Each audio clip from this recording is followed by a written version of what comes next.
Hello, this is Rene Rubalcava with AutoNet, and today I wanted to go over on how to build a leaflet control.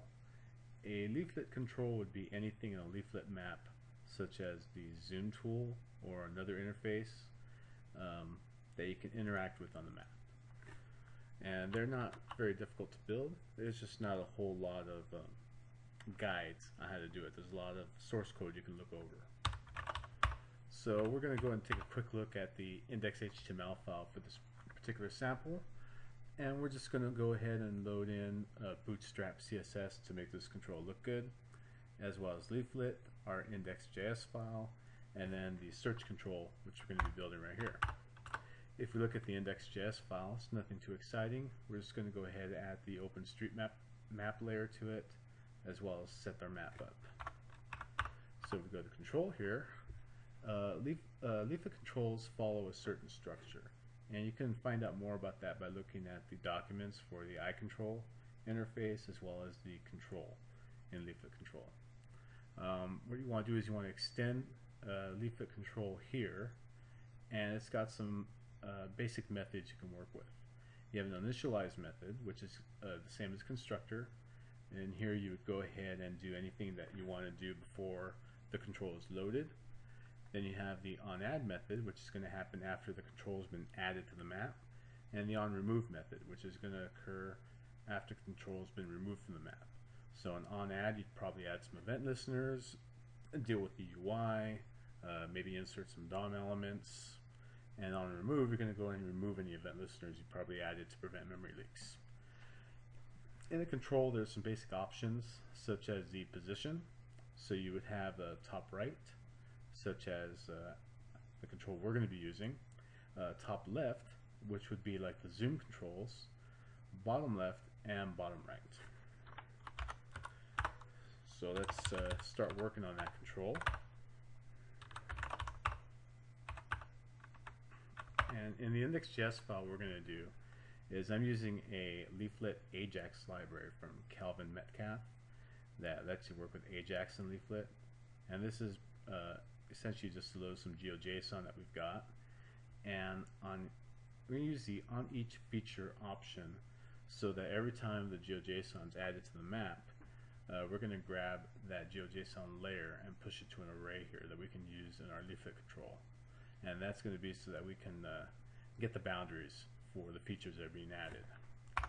So let's look at what the control looks like, and in the search control, what we're going to do is use a leaflet utility to set the options for our control, and this would just be like the items that we're passing in.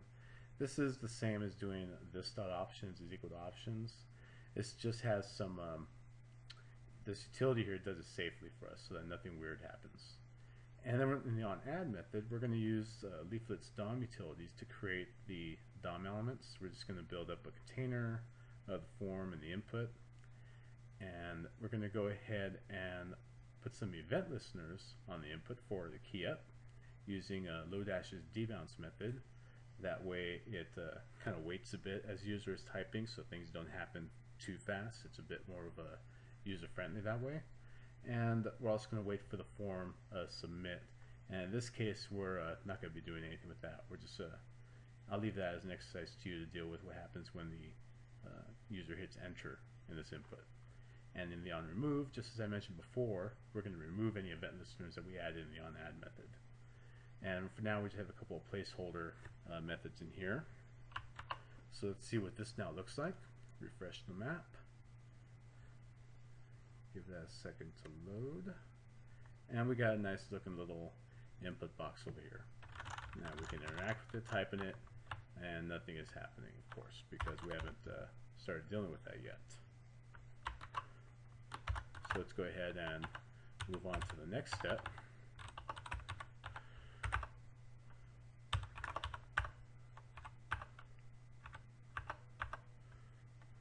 Now in this step, what we're doing is because I know I'm working with parks data, I create a sort function to deal with that data specifically.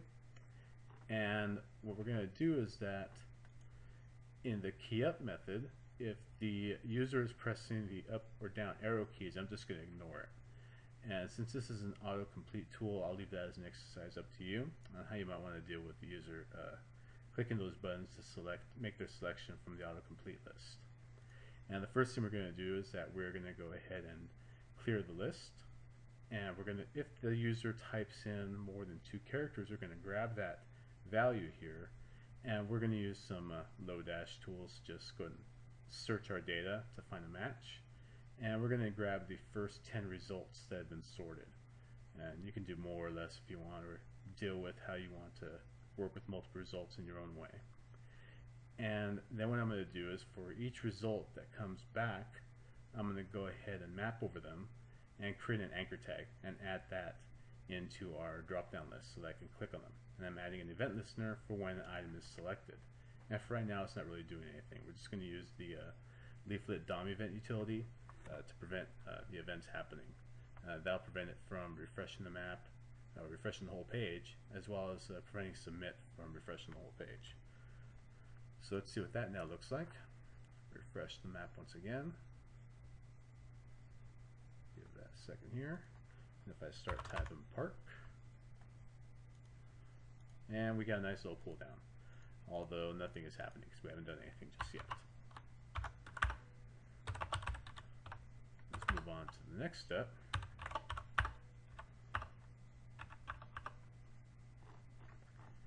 So now what we're going to do is in the item selected method, we're going to go ahead and grab the value that the user, from the item that the user selected.